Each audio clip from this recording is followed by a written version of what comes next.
આપણે આખું જગત રામમય ન દેખાય તો કાંઈ નહીં, પણ થોડું ઘણું આપણો પરિવારે રામમય દેખાય ને તોય ઘણું સારું ભાઈ. અમારા મુક્તાનંદ સ્વામી કહ્યું કે જ્યાં જોવે ત્યાં રામજી બીજું ન ભાસે રે. જ્યાં જોવે ત્યાં એને ભગવાન દેખાય. એ માણાને ન કોઈનામાં મોહ થાય, ન કોઈનો શોક થાય, ન કોઈની આરે એને દ્વેષ થાય, ન કોઈની નિંદા કરે. હોય અમુક માણસો. આજ મને એક પધરામણીમાં હું ગયેલો, ત્યાંથી એક ચિઠ્ઠી મળેલી, અને આવી ચિઠ્ઠી તો બહુ ઓછી આપણને મળતી હોય છે, પણ આમાં લખ્યું હતું, કદાચ વૈષ્ણવ પરિવાર હશે, શ્રી રાધે લખ્યું છે, પૂજ્ય ગુરુજી, તમારા પગલાં એ અમારે માટે ખૂબ જ પુણ્યની વાત છે, પણ આ બધું પુણ્ય મારા સાસુ અને સસરાને લીધે છે, અને અમારા સાસુ સસરાને લીધે તમારા પાવન પગલાં અમારે ઘરે પડ્યા. મેં ભગવાનને નથી જોયા, પણ કદાચ મારા સસરા જેવા હશે. એ કે આ બેન કોઈ લખે, આમાં દિલ હલબલાવે હો આપણું. હા, કે મેં ભગવાન નથી જોયા, પણ કદાચ એ ભગવાન મારા સસરા જેવા હશે. હવે તમે વિચાર કરો કે એક દીકરાની વહુને એના સસરામાં ભગવાનના દર્શન થાય, એ આ કળયુગમાં સતયુગની નિશાની કહેવાય ભાઈ. આ જો દર્શન હોય, આંખ હોય, તો માણસને પોતાના સસરામાં પણ ભગવાનના દર્શન થાય. દ્રષ્ટિ ઉપર બહુ આધાર છે ભાઈ. મારી તમારી દ્રષ્ટિ જો સારી થાય તો ભગવાન તો બધે દેખાય, અને જો ન થાય તો ભગવાનમાંય ન દેખાય.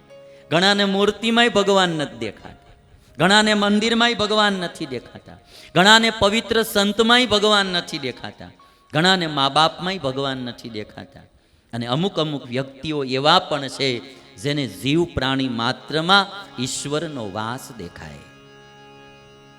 અને એટલા માટે કોઈએ કહ્યું કે જો દ્રષ્ટિ હોય ને તો ભગવાન બધે છે. અને મારે તો આજે એક બે વાતો થોડી આ કરવી છે કે ભગવાન, જો આપણી દ્રષ્ટિ હોય તો ભગવાન બધે છે.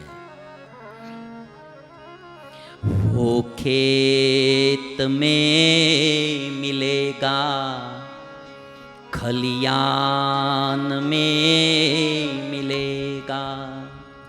દ્રષ્ટિ જો આપણી પાસે હોય ને તો કવિ લખે કે ભગવાન તો ખેતરમાંય મળશે. વો ખેત में मिलेगा, खलियान में. ખલિયાન એટલે ખળું. આ બાજુ ખળા તમે લેતા હો, મને સૌરાષ્ટ્રમાં તો અનાજ બધું જે એક જગ્યાએ નાખીને એને ઓપનેર બોપનેર ખળું કે, એ ખળામાં પણ ભગવાન મળે. અમારા નિષ્કુળાનંદ સ્વામીએ તો કહ્યું કે એવા સંત જાણજો મારી મૂર્તિ રે, એમાં ફેર નથી એક રતી રે. સંત માનજો મારી મૂર્તિ રે, એમાં ફેર નથી એક રતી રે. દ્રષ્ટિ હોય તો ઘણાને મામાં પણ ભગવાનના દર્શન થાય, પિતામાં પણ ભગવાનના દર્શન થાય, સાસુ સસરામાં પણ ભગવાનના દર્શન થાય. થોડી દ્રષ્ટિ આપણી બદલે. અને રાગ દ્વેષ તો જીવનમાં હારા છે જ નહીં. આ મંત્રો બે ઉપનિષદોના બહુ અદ્ભુત છે. મારે તો મારાથી શરૂઆત કરવી છે. જો હું એવી ટ્રાય કરું, અમારે સ્વામિનારાયણ સંપ્રદાયમાં બી સ્વામિનારાયણ ભગવાનને માનનારી ઘણી બધી શાખાઓ છે. ઘણા બધા શાખાઓ પ્રશાખાઓ થતી જાય સ્વામિનારાયણ સંપ્રદાયમાં. અને લોકોને એમ લાગે કે બધા બહુ વિભાગો થતા જાય છે, પણ હું તો એવું સમજું છું કે વૃક્ષ જેમ મોટું થાય એટલે ડાળીઓ તો નોખી નોખી થાય, તો જ ઘેઘૂર ઝાડવું થાય, તો જ ઘેઘૂર ઝાડવું થાય. હવે આમ સીધું આસોપાલવના હોટાની જેમ હાલ્યું જાય, એમાં એના સાઈડે એક જણો બે જણા માંડ બેહે, પણ એમાંથી એક ડાળ બારી નીકળે, એમાંથી બીજી નીકળે, ત્રીજી નીકળે. આ તમે અમુક વડલા જોયા છે, એક વીઘામાં પથરાયેલા હોય. એક હારે 1000 માણા એ છાયામાં બેસી શકે. કોઈ બી ધર્મ હોય, સંપ્રદાય હોય, બહુ સમય જાય એટલે બહુ સ્વાભાવિક છે કે એમાં શાખાઓ પ્રશાખાઓ થાય. અને કોઈ પણ એ સાઈડો પાથરે 5 જીવને આશરો આપે, એ બહુ પ્રશંસનીય વાત છે. એને એક્સેપ્ટ કરતા માણસે શીખવું જોઈએ. પછી રાજી થઈને એક્સેપ્ટ કરે તોય ભલે ને, પુરાજી થઈને, પણ એક સમય આવે અને સ્વીકારવું જ પડે. એટલે ઘણી બધી શાખાઓ.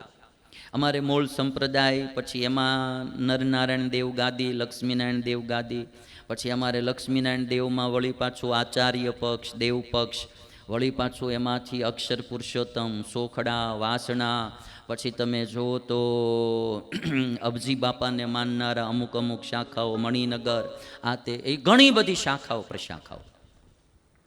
પણ મેં એક નિયમ લીધો કે અમારે આશ્રમમાં, અમારા મંદિરે કોઈ પણ આવે એને આપણે આપણા અતિથિ માનીને સ્વામિનારાયણના જાણી એનું સ્વાગત કરવું અને એને ટાઢા પાણી પાઈને રાજી કરવા. અહીંયા જાવું ને અહીંયા ન જાવું એવું નહીં, બધાને અહીંયા જાવું. મૂળ સ્વામિનારાયણને ભજનારા તો છે ને. આપણે આખું જગત સીતારામમય ન દેખાય તો કાંઈ નહીં, પણ કમસે કમ આપણા હોય એ તો આપણને આપણા દેખાવા જોઈએ કે કમસે કમ આ સ્વામિનારાયણનો તો છે ભાઈ. આ શરૂઆતની વાત તમને હું કરું છું. આટલું માણસને થવું જોઈએ. અને એટલા માટે અમારે આ પ્રેમ પ્રકાશ સ્વામી આવ્યા છે ને, તો સ્વામીનું હૃદય મને બહુ વિશાળ લાગ્યું. હા, એ બધાની આરે હળી મળીને રહેનારા છે. આ આયોજન થયું તો એમાં સ્વામી, એમના ટ્રસ્ટીઓ બધાએ ફૂલ, સ્વામી પોતે કીધું બધા હારામાં હારું આયોજન થાય એવું કરજો. આવી ઉદાર બુદ્ધિવાળા સાધુઓ આવે તો સમાજ સુખી થાય. કાંઈક તો સમાજને અમારા વાળા તોડ કરે છે. વાડાવાડી એવી કરીએ જાય, એને મૂળ મતલબ એટલો કે આપણા વાડાનું ઘેંટું બીજાના વાડામાં ન જવું જોઈએ. એટલે મોટી મોટી વાડીઓ કરે ને એની ઉપર વળી પાછી તાર પેન્સી મારે કે આ ઘેંટું બીજે ન જવું જોઈએ. મેં મારા સાધુઓને બધાને એકવાર સભામાં કીધું, મેં કીધું આ દુનિયામાં જડ વસ્તુ હોય ને એ બી પરિવર્તનશીલ છે. જડ વસ્તુ એ બી એકની એક નથી રહેતી, એમાં પણ પરિવર્તન આવ્યા કરે છે.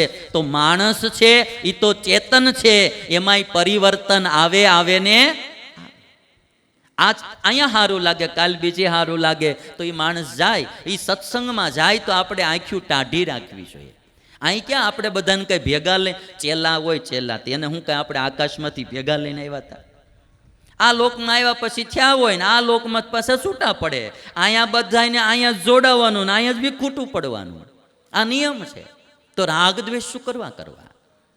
એટલે હું તો બધા અમારી જેટલી સ્વામિનારાયણ સંપ્રદાયની શાખાઓ હોય, હું બધાને ત્યાં જવાય માંગુ, બધાને આમંત્રિત કરું. ઘણા અમને પૂછે કે સ્વામી ત્યાં તમે આવશો? મને કાંઈ વાંધો નથી.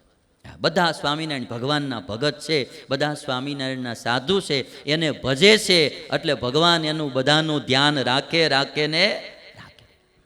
ઈથી ઉપર ઉઠીને હું તમને વાત કરું કે આજે આપણા હિન્દુઓમાં અવતારવાદ આપણા હિન્દુઓમાં છે. મેં ગઈકાલે તમને વાત કરી. અવતારવાદને કારણે આપણે અવતારોને કારણે બહુ નોખા થતા જઈએ.